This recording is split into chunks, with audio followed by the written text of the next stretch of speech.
Full disclosure, I am not a producer, I do not claim to be a producer, and the only time I use a DAW is when I'm using my video editing program. However, I ran into an issue where I needed an intro edit of a song, but I couldn't find one anywhere on the internet. So I had to make this intro edit on my own. Now, usually I would just pop into Ableton, make my edit, and call it a day. But Mac OS has made my version of Ableton effectively useless. So I could spend $100 on the new version of Ableton, which has like built-in stems, it can help me create assets, but I don't want to spend $100 because I don't do this often enough to warrant that. Which made me think, how can I make an intro edit on the cheap? I need something to separate stems, I need a DAW to put it all together. So I started researching, and what I came up with is actually really cool and relatively cheap and a really easy way to make intro edits. Quick side note, this is not for Windows users. Sucks to suck. Le who?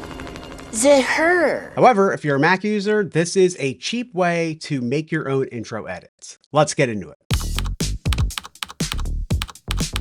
In order to make your own intro edit, you need three things. First are the assets. You need a song and you need the instrumental a cappella to that song for whatever mix or intro you're making. Next, you need a DAW. DAW stands for Digital Audio Workstation, and this is the program where you're going to put that intro edit together. Third, you're going to need the patience to learn this new DAW because digital audio workstations tend to be a little bit complicated and they tend to be a little bit costly. For example, I need something that has built-in stem separation, and Ableton Live has that. However, Ableton is $100. And I'm not saying that Ableton has bad stems because I've never tried them, but I do know that other programs like DJ Pro have really good stems. The problem is I don't want to go into DJ Pro every time I need to stem out an instrumental or stem out an acapella. I want to be able to go into a program and just do that. Well, as it turns out, Algoriddim, in their infinite knowledge, released a program that like nobody knows about. It has 10 times less downloads on the App Store than Algoriddim DJ Pro, and it boggles my mind. The name of this program is Algoriddims Neural Mix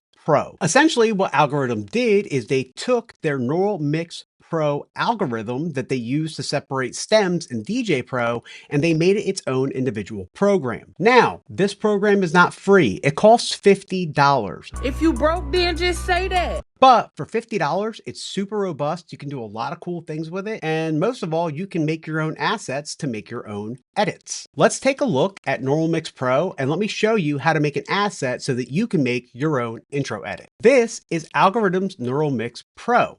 Now, looking at it, I bet you're saying, man, that looks really familiar. And well, it's because it is. It looks just like DJ Pro, the DJ program. The difference is you only have one deck and the library view with your waveforms as opposed to like all the extra features that you would get in a full feature DJ program. This program is strictly to separate stems and export those stems so that you can use them in a DAW to create your own edits. Looking at the program, we have the bottom half and the top half. So the top half is going to be your waveforms and all of your controls, and the bottom half is going to be your library. For your library, you can choose your file. So you can go here, you can click here, select the folder, and then import music that's in that folder. Or if you have music in Apple Music, you can select your Apple Music and your playlist will pop up with the music that you can use. For our example today, we're going to use my files because we have to use copyright-free music because, you know, YouTube. Like I said, at the bottom, this is your library. So here's the two songs that I have. I'm going to drag this one into the top here. And as you can see, it populates all of the track. So it gives you your vocals, your harmonics, your drums, the whole nine. At the top row here, you have all your pertinent information like your song name, the artist, the key that the song is in, and the BPM that the song is currently in. On the left right here, you have your stems. So if you wanted to solo the vocals, you would just click this button, or if you wanted to get rid of the vocals, you would click this button. And you can do the same with the 4 different stems that are in this area. Okay, so you don't need 4 stems. They seem like a little too much. No big deal. You go up to this icon right here and click it, and you can select 1 track, 2 track, 3 tracks, or 4 tracks. So what that means is if I hit 1 track, it's literally going to give me just the track and the ability to separate into an instrumental or an acapella. I can't do anything beyond that. If I separate the 2 tracks, it essentially does the exact same thing, except now I can see the waveforms for the instrumental and the acapella. If I switch to 3 tracks, then we do the same thing, except now it separates it into vocals, harmonic, and drums. And then 4 tracks get you vocals, harmonic, bass, and drums. You have the full track to manipulate and do whatever you want. In the middle here, we have our controls. So we have a play button. We've been driving around, singing songs way too loud. Next to that, we have our cue settings. So you can actually set a cue or you can go back to a cue. I already have my cue set right here.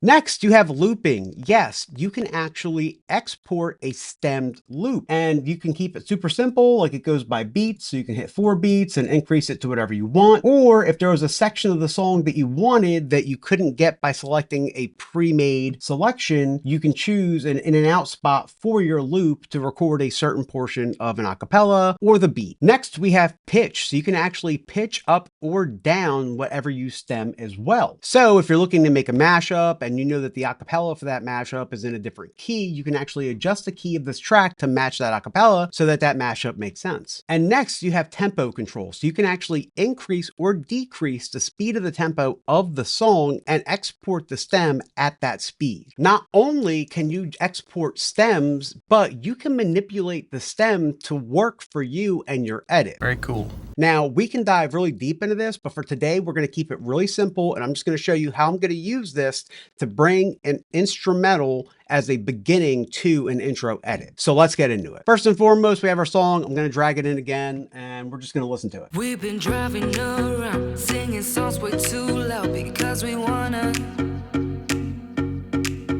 Picking up all our friends, fill up the car till it bends because we wanna.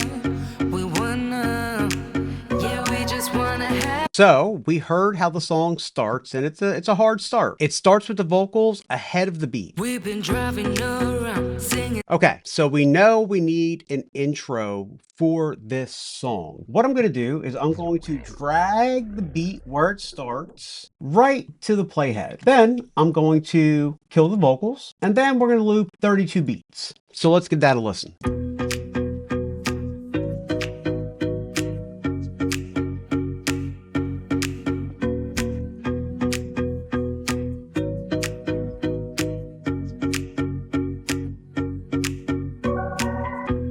Okay, I like how that sounds, especially at the end of the 32 beats. You have that little like do-do-do-do, which I think is going to be a nice soft transition into the lyrics that actually start the song. So we're going to go up to export, and when it comes up, it's already going to have instrumental selected because that's what we have selected on the mix. However, if I wanted to change that, I can make it the acapella, I can make it the harmonic section, the drums, the bass and the harmonic, or the original track custom mix. Now what that means is if you were to change the tempo or the key, it would come up as an original track custom mix because you're manipulating that stem. But for us right now, we're just going to click on instrumental. I want the separation quality to be 100% and I want it in a wave. So let's export it. And just like that, the song is exported. It happened that quick. If you're using a slower computer, it might take a little bit of time, but if you're using a more robust computer, these things export really fast. So if we come to our exports folder, we can see that our instrumental is right here. Now we need to get this thing into a DAW and get it assembled. In order to make this edit, we need a DAW. Now, when it comes to DAWs or digital audio workstations, you have a wide selection starting from free going up to ridiculously expensive. Like I said earlier in the video, I wanted to do this on the cheap, so I went with a free DAW. Now, when it comes to free DAWs, you have your options, but I opted to go with GarageBand. The reason why I opted to go with GarageBand is, well, because it's free, but it's also a pretty robust DAW for being completely free. See, when you install GarageBand, you can also choose to download GarageBand sound packs. If I wanted to dip my toes into maybe trying to make my own remixes or redrums, GarageBand has the sound packs, so I can try it it and see if it's something that I want to do. If I choose not to make my own remixes and redrums, then I didn't lose any money by using GarageBand, as opposed to doing something like Ableton Live, where if I don't use it, then I just wasted $100. But let's get into making this edit. So this is GarageBand. When you open it, it's going to ask you to choose a project. And since I had no projects that I've made already, I just chose whatever the default one was and hit choose. When I did that, this box pops up. Now this is where you choose what type of project you want to make. In this case, we're going to choose Mic or Line because we're using pre-recorded audio. So we're going to click that and click create. And now it's going to bring up our DAW window. The first thing we're going to do is we need to get our music into the DAW. So I'm going to drag in our intro edit. Okay, so here is the intro that we made. Okay, now we need the song to make this intro edit. So we're going to go ahead and drag in our song. Now we have the full song as well as the intro that we've made, and we're just going to go ahead and give it a test and see how it sounds.